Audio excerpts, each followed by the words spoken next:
Tahun ini adalah tahunnya untuk melambat.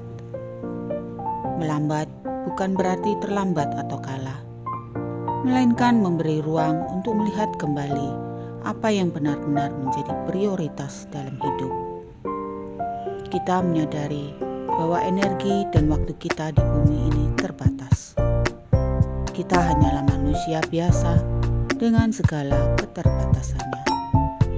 Namun ketika kita mulai menyadari apa yang benar-benar kita tuju dalam hidup, kita akan lebih selaras dan terbuka menerima segala hal baik yang telah diberikan oleh Tuhan.